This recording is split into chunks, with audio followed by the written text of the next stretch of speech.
آج تو آپ جتنے شاہ کے وفادار ہو جائیں گے اتنا اچھا عہدہ لیں گے، جتنا مرضی قابل بندہ ہو جماعت کے اندر، لیکن اگر وہ پورا تابع دار نہیں تو نظام نہیں چلتا، جتنا مرضی قابل ہو۔ حضرت سعید بن عامر رضی اللہ تعالیٰ عنہ 4 شکایتیں، عام آدمی شکایتیں کر رہے ہیں۔ حضرت عمر نے کہا کون کون سی؟ تو انہوں نے کہا جی پہلی شکایت یہ ہے کہ ہمارے گورنر، توجہ ہے میرے بھائیوں کی، انہوں نے کہا جی پہلی شکایت یہ ہے کہ گورنر صاحب صرف دن کو ملتے ہیں، انہیں رات کو بھی لوگوں سے ملنا چاہیے۔ دوسری شکایت یہ ہے کہ جب شروع میں آئے تھے تو فجر کے بعد بیٹھ جاتے تھے، مسائل سنتے تھے، اب سورج نکلنے پر اشراق چاشت کے ٹائم 8 9 10 بجے آتے ہیں۔ تیسری شکایت یہ ہے کہ ہفتے میں ایک دن ملتے ہی نہیں۔ چوتھی شکایت یہ ہے کہ کبھی کبھی ایسے رونے لگتے ہیں، بیٹھے بیٹھے بے ہوش ہو جاتے ہیں۔ تو آپ نے دیوانہ آدمی ہمیں دے دیا ہے۔ حضرت عمر فاروق رضی اللہ تعالیٰ عنہ نے حضرت سعید بن عامر کو مجمع میں پوچھا، جناب آپ پبلک کے نمائندے ہیں، آپ کو سوالوں کے جواب دینے چاہیے، بتلائیے نا۔ اور یہ پبلک کے نمائندے صرف سیاستدان نہیں ہوتے، پیر صاحبان بھی ہوتے ہیں، مسجد کا خطیب بھی ہوتا ہے۔ اگر حضرت عمر سے پوچھا جا سکتا ہے کرتا کہاں سے آیا تو پیر صاحب سے بھی تو پوچھا جا سکتا ہے نا، ان کو بھی جواب دینا چاہیے، ان کو بھی بتانا چاہیے، اس لیے کہ وہی تو دعویٰ کر رہے ہیں فقر بتانے کا۔ تو حضرت عمر نے 4 سوال کہا، سعید آپ کے ذمے 4 سوالوں کے جواب ہیں۔ تو حضرت سعید بن عامر نے گردن جھکائی، کہنے لگے پہلے ہی کہا تھا میں گورنری کے قابل نہیں۔ فرمایا اب تو بن گئے ہونا، جواب تو دینا ہے، حضور بتلائیے۔ فرمایا پہلا سوال آپ سے یہ ہے کہ یار لوگ کہتے ہیں رات کو کام پڑ جاتا ہے اور آپ ملتے نہیں۔ تو حضرت سعید بن عامر نے اپنی داڑھی پکڑ لی، عرض کی حضور یہ ساری سفید ہو گئی ہے، بڑھاپا ہے، دن مخلوق کے لیے رکھا ہے، رات اپنے رب کے لیے رکھی ہوئی ہے۔ اگر پھر بھی کسی کو شوق ہو تو سعید بن عامر جب بھی ملے گا مسجد میں ملے گا، ساری رات بارگاہ ربوبیت کی او سنگیو تھوڑا مسلح بھی یار مضبوط کر لو، تھوڑا سا نا، ہم نہ تھک گئے ہیں فون سن کے۔ بہت سارے لوگ ایسے ہیں جن کے وجود نہیں اتنی تھکے جتنے دماغ تھک گئے، کمنٹس پڑھ کے، کمنٹس دے کے، رائے دے کے، بڑے بڑے باصلاحیت لوگوں کے حافظے کمزور ہو گئے۔ خدا را اپنی صلاحیتوں کو زنگ لگا لو گے۔ یہ تو جتنے لوگ ہیں میڈیا چلانے والے، ان کو تو میڈیا چلانا ہے، اور اب تو پتہ نہیں کتنے چینل اور کتنے لوگ اور سوشل میڈیا پہ کتنے، اور ادھر کتنے تو ادھر کتنے۔ خدا را کچھ وقت اگر مصلے پہ ملے تو آپ یقین کریں روح تازہ ہو جاتی ہے۔ لمبی لمبی دعائیں مانگیں، اپنے رب کو اپنے دکھ سنائیں، رسول پاک کی بارگاہ میں یہ نذرانے پیش کریں، آپ محسوس کریں گے وجود طاقتور ہوگا۔ حضرت سعید بن عامر کہنے لگے رات مصلے پہ گزارتا ہوں۔ دوسرا سوال آپ سے یہ کرنا تھا کہ یہ لوگ کہتے ہیں کہ آپ پہلے فجر میں آ جاتے تھے، اب اشراق چاشت کے بعد 9 10 بجے نکلتے ہیں۔ تو حضرت سعید بن عامر نے گردن جھکائی، کہا یہ میرا راز تھا، میری پرائیویٹ بات تھی۔ کہا جناب اب تو لوگوں کا سوال ہے۔ تو آپ فرمانے لگے میرے گھر میں خادم کوئی نہیں، غریب آدمی، بیوی بیمار ہو گئی ہے، 35 سال اس وفادار عورت نے میری ڈیوٹی کی ہے، بیماری میں چھوڑ دوں تو وفاداری تو نہیں نا۔ سویرے اٹھتا ہوں، گھر کا کام کرتا ہوں، پھر بیوی کے لیے ناشتہ بناتا ہوں، اسے کھانا کھلاتا ہوں، تیاری کرتے آتے دیر ہو جاتی ہے۔ دوسرے سوال پر لوگ رو پڑے۔ کہا تیسرا اعتراض آپ پہ یہ ہے کہ ہفتے میں ایک دن ملتے نہیں۔ تو حضرت سعید بن عامر کہنے لگے میں نے کہا تھا میرا پردہ نہ کھولا جائے، میں بڑا راضی ہوں رب کی عطاؤں پہ، میں کیوں کسی کے سامنے اپنا دکھ بیان کروں۔ گردن کو جھکا دیتا ہے خیرات کا پتھر، جہاں میں مانگنے والوں کے سر کبھی اونچے نہیں ہوتے، اور غیرت ہے بڑی چیز جہاں نے تگ و دو میں پہناتی ہے یہ فقر کو تاج سردارا۔ آپ موقع دیں جی، بڑی مہربانی، چھوڑ دیں جی، تھوڑی 1 منٹ صرف جی ہمیں دیں، بولیں پیار سے جی، ناراض نہیں ہوں، آپ ہمیں موقع دیں۔ بات بھی اب تقریباً قریب ہونے کے قریب آئی۔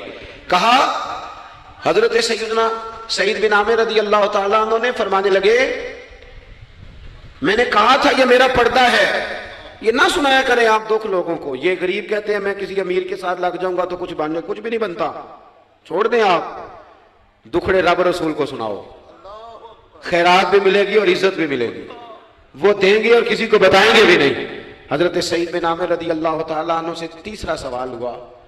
کہا جناب آپ ہفتے میں ایک دن ملتے نہیں۔ تو فرمانے لگے میرا راز تھا پر بتا دیتا ہوں، جوڑا ایک ہی ہے میرے پاس، ہفتے میں ایک دن دھو لیتا ہوں، پھر بیوی کے کپڑے پہن کے سارا دن بیٹھا رہتا ہوں، اگر دوسرا جوڑا ہو تو یہ کام نہ کروں۔ حضرت عمر ہو پڑے۔ کہا جلدی سے چوتھے سوال کا جواب بھی دے، کبھی کبھی روتے ہو تو بے ہوش ہو جاتے ہو، وہ پھر رو پڑے، عرض کرنے لگے حضور 40 سال کی عمر میں کلمہ پڑھا، میرے سامنے حضرت خبیب کو پھانسی دی گئی مکے میں، جب وہ اپنی پچھلی غلطیاں یاد آتی ہیں تو پھر رو پڑتا ہوں، یاد ماضی عذاب ہے یار، میں تکلیف میں آ جاتا ہوں، سوچتا ہوں اگر اللہ نے سوال کیا تو کیسے جواب دوں گا، اس لیے برداشت نہیں ہوتا تو رو پڑتا ہوں۔ چاروں سوالوں کے جواب دیے تو حضرت سعید بن عامر کہنے لگے اب آپ نے مجھ سے سوالوں کے جواب تو لے لیے، اب میری سزا کا بھی تو اعلان کرے نا، بتائیں نا۔ تو حضرت عمر نے ہاتھ اٹھائے اور کیا لفظ کہے، کہ اللہ میرے نبی کی امت کو اس طرح کے کچھ اور لوگ بھی عطا فرما، کچھ اپنی زندگی میں دیانتدار ہو جائیں۔ تیسری بات آپ کی خدمت میں عرض کرنی ہے، رسول پاک صلی اللہ تعالیٰ علیہ وسلم نے ہمیں خالص کیا ہے، حضور کا سارا دین اخلاص کا درس دیتا ہے۔ یہ جو ریاکاری ہوتی ہے نا، نوجوانوں میری بات پہ غور کرنا، یہ جو ریاکاری ہوتی ہے نا، یہ بنیادی طور پر اداکاری ہوتی ہے۔ اداکاری بندہ زیادہ کر نہیں سکتا، تھک جاتا ہے۔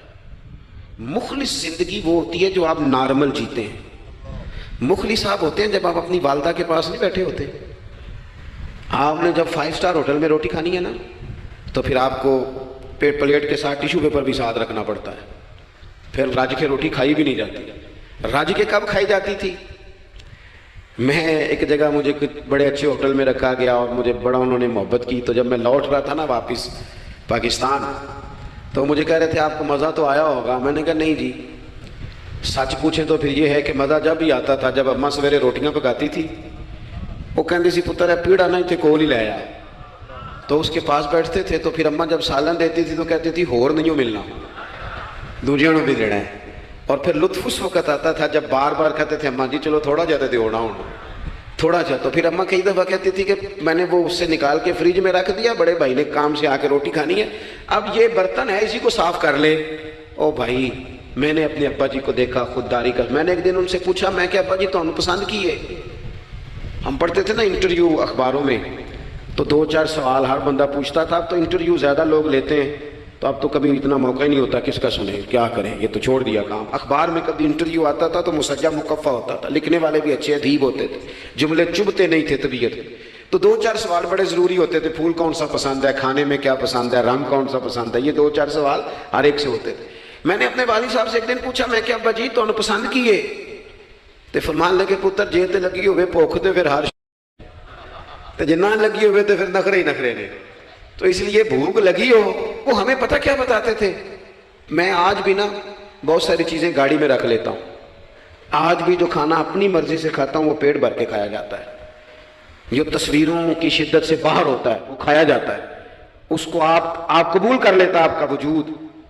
یاد رکھنا میرے عزیز، میرے نبی پاک صلی اللہ علیہ وسلم نے فرمایا ہے بہترین روٹی وہ ہے جو تو اپنے ہاتھوں کی کمائی سے کھاتا ہے، وہ بہترین رزق ہے جو تو، اور حضور نے فرمایا اللہ کے نبی حضرت داؤد محنت کر کے کھانا کھاتے، دعوتوں پہ جا جا کے تو بندہ بیمار رہنے لگ جاتا ہے، وہ تو کام ہی ختم ہو جاتا ہے۔ والد صاحب کہا کرتے تھے کہ لو میں پا دیتے نے تانوں دانے پڑولے چ تے ماں تہاڈی نے تانوں 4 پا دیتا ہے، لو ہن تانوں پرواہ نہیں ساریاں گرمیاں، موج کرو، یہ اصل تھا ہمارا، اس پہ واپس آ جائیں، اس پہ آ جائیں، یہ صحت افزا روٹیاں یہ کھائیں، بڑی گاڑیوں کا اور بڑی چیزوں کا شوق چھوڑ دیں، محنت ڈٹ کے کریں، لیکن زندگی اصل پہ لے آئیں، اصل زندگی خالص ہوتی ہے۔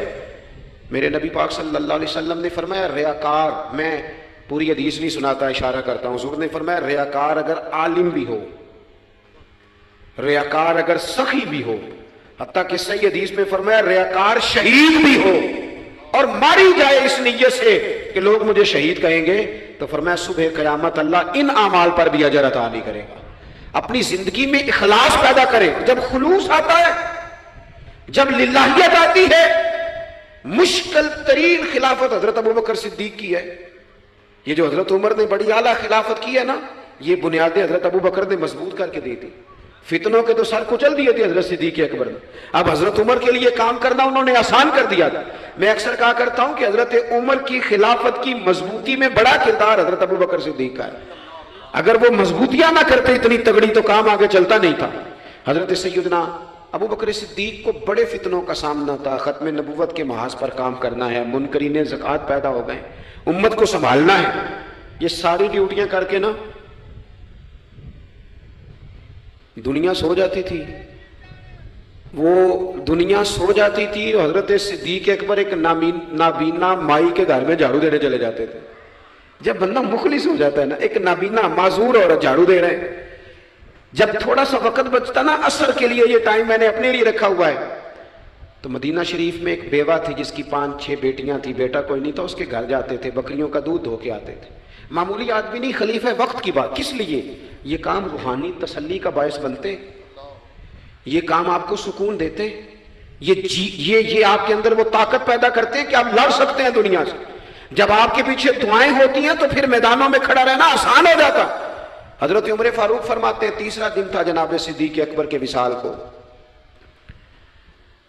میں مسجد نبوی شریف میں بیٹھا تھا تو 2-3 چھوٹی چھوٹی بچیاں آ گئیں، آگے کہنے لگی چچا آپ خلیفہ بنے؟ میں نے کہا ہاں، ہمارے ساتھ چلیں گے؟ میں نے کہا پتر تمہارے ساتھ کیا ہے؟ کہنے لگے ابو بکر صدیق عصر کے بعد ہمارے گھر آتے تھے، ہمارا بھائی کوئی نہیں، باپ انتقال کر گئے، بکریوں کا دودھ دھو کے دے جاتے تھے، کچھ بیچ کے گزارا کر لیتی تھی، کچھ پی لیتی تھی۔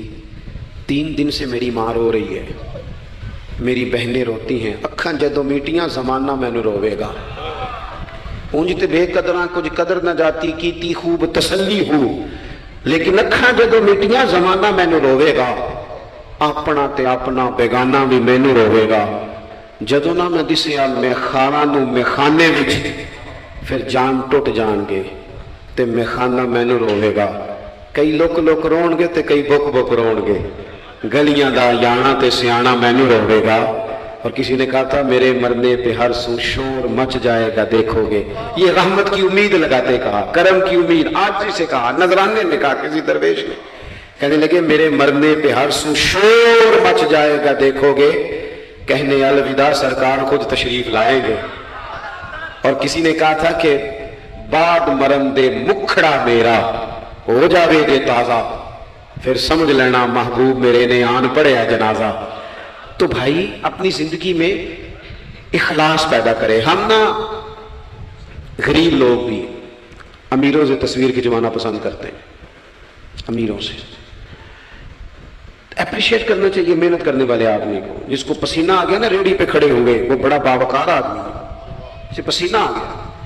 میں ابھی بھی کبھی کبھی جوتا گنڈوا لیتا ہوں، چونکہ میں نے دیکھا ہے میرے ابا جی مجھے کہتے تھے لے جا جوتیاں توڑے چ پا کے ساریاں گنڈا لیا، تو یاد ہے تو میں ابھی بھی چلا جاتا ہوں۔ تو ہمارے ایک پرانے موچی ہیں، میں ان کے پاس ایک دن، وہ بڑے خوددار آدمی، 5 روپے کے 10 دے دے نا، وہ ان کو 10 دے دے، کہتے چوکا اپنے 5 روپیے۔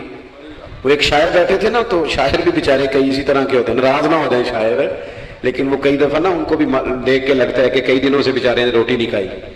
تو وہ موٹی چادر لیے گرمیوں میں کسی چوک میں بیٹھا تھا نا شاعر، تو کوئی بندہ جاتے ہوئے 5 روپے دے گیا، اس نے کہا یہ کیا ہے؟ کہنے لگا کھانا شانا کھا لینا، پر شاعر نے کمال بات کی، اس نے کہا یہ آرزوئے کرم اور میں آپ سے کروں، یہ آرزوئے کرم اور میں آپ سے کروں، یہ بھیک اس کو دیجیے جس کا خدا نہ ہو۔ اور میرے اعلیٰ حضرت کیا کہتے ہیں؟ کہتے ہیں کروں مدح اہل دول رضا۔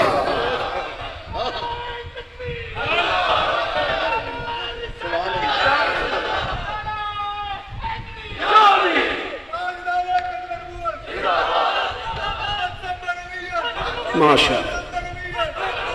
تو آپ حضرات میری بات سنیں گے، اپنی زندگی میں اخلاص لائیں، للہیت لائیں۔ چوتھی بات سنیں، اور میں اسی پر بات سمیٹنے کی کوشش کروں گا۔ اللہ کے رسول صلی اللہ علیہ وسلم کی سیرت مبارکہ میں جو چیز آپ کو بڑی نظر آئے گی نا، وہ احساس ہے۔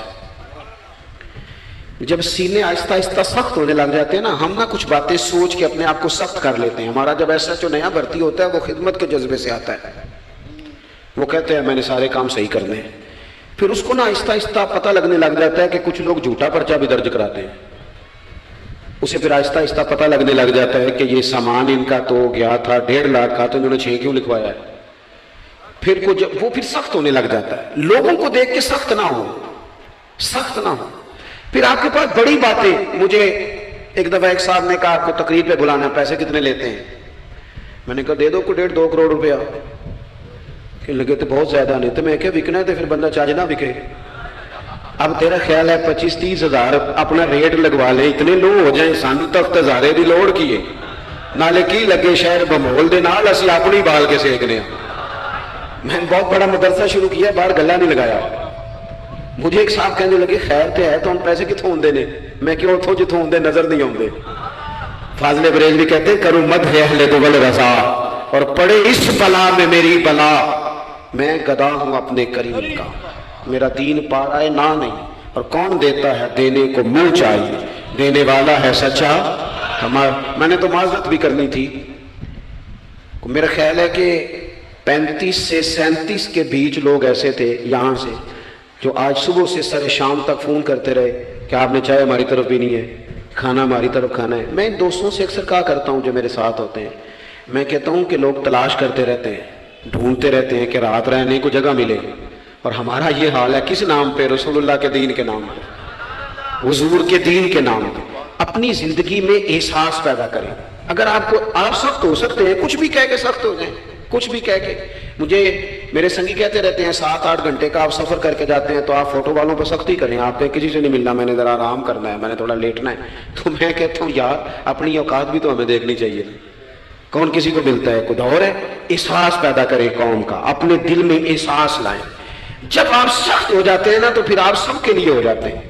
جب بندہ سخت ہو جاتا ہے نا, تھوڑا تھوڑا نا ہمیں لالچی بنایا گیا ہے, مختلف چیزوں پہ انعام رکھے گئے, مختلف رنگوں میں لوگوں کو مختلف انداز میں قائل کیا گیا, مزاجوں میں کچھ بھرا گیا ہے. وہ اس طرح کا ماحول بن گیا کہ باپ نے جوانی پتر کو دے دی. ساری زندگی وہ جو لوگ سعودی عرب یہاں سے گئے تھے 35 سال انہوں نے وہاں کمبل نہیں بدلا. جس کمبل میں انہوں نے جاتے خریدا تھا واپسی پہ بھی وہی تھا. رہائشیں یہاں بنی وہاں نہیں بنی. میں نے بیرون ملک ایسے لوگ دیکھے ہیں جو 3 وقت روٹی نہیں کھاتے, 2 وقت کھاتے ہیں کہ گھر پیسے بھیجنے. لیکن لالچ اتنا عروج پہ چلا جاتا ہے بعض گھروں کا, سب کا نہیں بعض کا, کہ اسی باپ کو جس نے زندگی لگا دی, بچے کہہ رہے ہوتے ہیں ابا جی آپ کو ڈھاب کا کام کر لیتے تو آج ہمارے بارے نے آرے نہ ہو جاتا. مجھے ایک بزرگ فرمانے لگے پیر صاحب بالا کو بھی عزت کران لی, ابے دا مالدار ہونا ضروری ہے. خدا را اس سے باہر آئیں, احساس پیدا کریں. جب احساس آ جائے, قرآن مجید نے میرے نبی پاک کی شان یہ بیان کی ہے کہ عزیز علیہ ما عنتم حریص علیکم بالمؤمنین رؤوف الرحیم. یہ کمال ہے, اس سے آگے کیا کوئی حاشیہ دے سکتا ہے؟ رب فرماتا ہے لوگوں تم مشقت میں پڑھو تو میرے نبی کو تکلیف ہوتی ہے. آپ کبھی حدیثیں پڑھیں نا تو رونگٹے کھڑے ہوتے ہیں. آپ کو درجنوں حدیثیں اس عنوان کی ملیں گی کہ حضور فرماتے ہیں میرا دل کرتا ہے لمبی نماز پڑھاؤں, نماز اللہ کی, دل حضور کا کرتا ہے. فرمایا دل کرتا ہے لمبی نماز پڑھاؤں, لیکن پیچھے سے کسی بچے کے رونے کی آواز آتی ہے, کسی بوڑھے بیمار کا خیال آتا ہے, میں نماز چھوٹی کر دیتا ہوں. حضور فرماتے ہیں میرا دل کرتا تھا ہر وضو کے ساتھ مسواک ضروری قرار دے دوں, پر تمہیں تکلیف ہوگی, نہیں ضروری قرار دے. آپ احساس کی شدت تو دیکھیں. فرمایا میرا جی چاہتا تھا کہ میں تہجد اپنی امت پہ ضروری قرار دے دوں, لیکن میں نے اپنی چاہت نہیں دیکھی, غلاموں تمہاری نیند دیکھی ہے. وہ دوستوں اتنا احساس, دشمن جب قابو آتے ہیں نا. میں نے ایک اور بھی عرض کرنی ہے چلتے چلتے. جو سیاسی فرقہ واریت ہے نا آج ملک کے اندر, آپ جس جماعت کو ٹھیک سمجھا آپ نے, آپ وہاں چلے گئے, جس نے جس کو ٹھیک سمجھا. لیکن ہم سب سے پہلے مسلمان ہیں, اس کے بعد پاکستانی ہیں. ہمیں اخلاقیات کا دائرہ کبھی نہیں چھوڑنا. اختلاف کے بھی آداب ہوتے ہیں, اختلاف جس سے بھی کریں دلیل کی حد تک کریں, اس کی ذات تک اتر کے نہیں. مہذب قومیں یہ کام نہیں کرتی. حضرت ابو ایوب انصاری نے حضرت عمر سے اختلاف کیا اور سخت کیا. کہا جناب یہ آپ نے, حضرت عمر کو بات کرنے لگے تو حضرت ابو ایوب انصاری کھڑے ہو گئے, کہنے لگے یہ حضرت ابو ذر غفاری کھڑے ہو کے کہنے لگے نہ آپ کی بات مانیں گے نہ آپ کی اطاعت کریں گے. فرمایا میں نے کیا کیا ہے؟ تو کہنے لگے چادر تو ایک بٹی تھی, تو آپ نے اسی چادر کا کرتا اسی کا تامت کیسے بنا لیا؟ حضرت عمر فاروق نے, انہوں نے سوال کیا تھا, حضرت عمر نے دلیل دی. فرمایا میرے بیٹے سے پوچھ لو. حضرت عبداللہ ابن عمر کہنے لگے ایک چادر چونکہ مجھے بھی ملی تھی میں نے اپنے ابا کو دے دی, لہذا کرتا بھی بن گیا. اور اب ہمارے ہاں نا دلیل ملنے پر بھی لوگ اعتراض نہیں چھوڑتے, کیونکہ ذاتی ہوتا ہے نا, دلیل تک تو اختلاف ہوتا نہیں. او میرے بھائی اختلاف کے بھی آداب ہونے چاہیے. وہ کسی نے کہا تھا کہ تعلق توڑ دینے کے بھی کچھ آداب ہوتے ہیں, کسی کو چھوڑ دینے کے بھی کچھ آداب ہوتے ہیں. اور کسی نے کہا تھا کہ قاتل کو کوئی قتل کے آداب سکھائے, دیکھو دستار کے ہوتے ہوئے سر کاٹ رہا ہے. کوئی ایک چیز چھوڑ دے.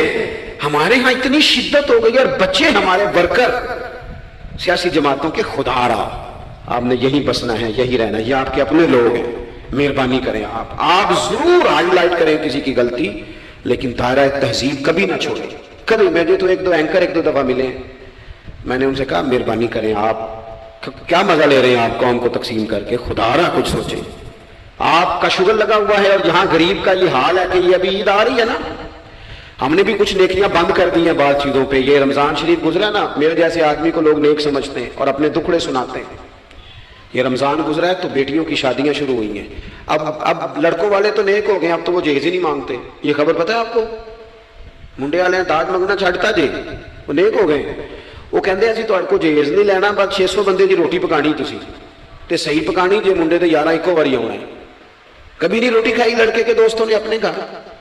رمضان میں کھل کر سخاوتیں کرنے والوں رمضان کے بعد بھی سوچا کرو، اور راشن ونڈن والے لوگوں عیدوں بعد بھی بھوک لگ دیجئے، عیدوں بعد بھی بھوک لگ دیجئے. رمضان میں ثواب زیادہ ہے لیکن سخاوت تو سارا سال ہی ہے. تو کچھ چیزیں ایسی ہیں ہمیں حضرت سیدنا عمر فاروق نے جب جواب دے دیا نا کہ اس طرح ہے، اب وہ اختلاف دلیل تک تھا، اختلاف دلیل تک تھا، تو حضرت ابو ایوب انصاری اٹھ کے کھڑے ہو گئے، اعتراض کیا، جواب مل گیا تو پتہ کیا فرمانے لگے، کہنے لگے عمر رب تجھے میری طرف سے بہتر سلا دے، اب تو حکم کر، ہم سنیں گے بھی اور تیری اطاعت بھی کریں گے، اب ہم آپ کے پیچھے چلیں گے امیر المومنین. تو دلیل تک رکھیں چیزوں کو، دلیل مل جائے تو بات کو ختم کریں. تو میرے بھائی احساس اپنی طبیعت میں جب ہم پیدا کرنے لگیں گے، احساس بڑی مشکل ہے غریب کی زندگی.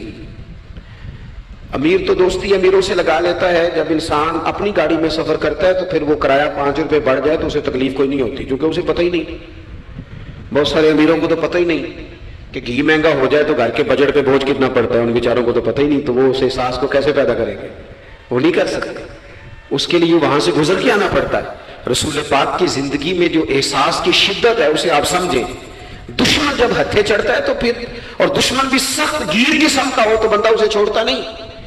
لیکن حضرت انس بن مالک فرماتے ہیں کہ یہ جو لوگ بدر میں آئے تھے یہ کوئی پھول لے کے نہیں آئے تھے ہاتھوں میں، گجرے پھولوں کے لے کے نہیں آئے تھے، تلواریں لے کے آئے تھے، اور پوری انہوں نے جنگ لڑی، 14 صحابہ شہید کیے. لیکن جب ان کو لا کے باندھا گیا نا مدینے میں تو غصہ تھا صحابہ کو، کس کس کے ہاتھ باندھے. حضرت عباس بھی تھے، جب وہ ہائے ہائے کرتے تھے نا مخالف تھے. توجہ ہے میری بات پر؟ او بھائی جو پیار بیٹی پہ آتا ہے وہ بہو پہ بھی تو آنا چاہیے نا، اس پر بھی تو وہ بھی تو کسی کی بیٹی ہے نا. اگر تجھے اپنے بیٹے کی دھوپ تنگ کرتی ہے تو ملازم کے پتر اگر دھوپ میں کھڑے ہیں تو وہ بھی تو تجھے احساس ہونا چاہیے، ورنہ خود غرض ہو جائیں گے ہم. بات ختم کر رہا ہوں، غور کرنا. حضرت انس بن مالک کہتے ہیں میں مسجد نبوی شریف میں حاضر ہوا تو بے چینی کے عالم میں کبھی حضور ادھر جاتے تھے، کبھی ادھر آتے تھے، کبھی ادھر جائے. یا رسول اللہ کیا ہوا؟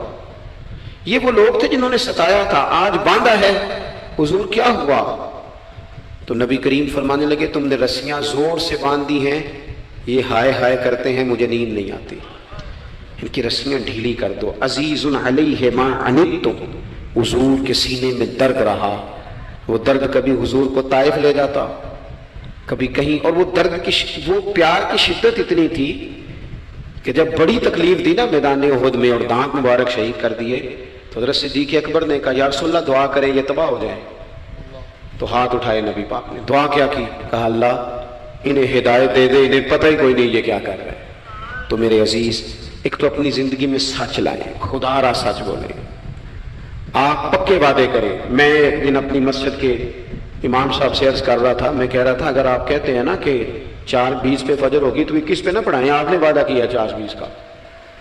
قوم کو تو انتظار کرنا چاہیے 1-2 منٹ، کوئی حرج نہیں، لیکن ہم جو وعدے کرتے ہیں ہمیں بھی پورے کرتے. سچ بولیں، دیانتداری کا مظاہرہ کریں، زندگی خالص گزاریں، جس کے ساتھ بھی وقت گزاریں اس کی خیر خواہی کریں، مخلص ہو جائیں، اور اپنی زندگی احساس والی کریں. امام غزالی فرمایا کرتے تھے تو بانٹنے کا ارادہ کر، رب بانٹنے کی توفیق بھی دے دے گا. تو پروگرام تو بنا. اللہ کی بارگاہ میں دعا کرتا ہوں جن احباب نے اتنا سارا پنڈال اتنی محبت اور جد و جہد سے سجایا ہے، اللہ تعالیٰ انہیں دین دنیا کی برکتیں عطا کرے، ہم سب کو دولت اخلاص عطا فرمائے. آخر دعوانا ان الحمدللہ رب العالمین.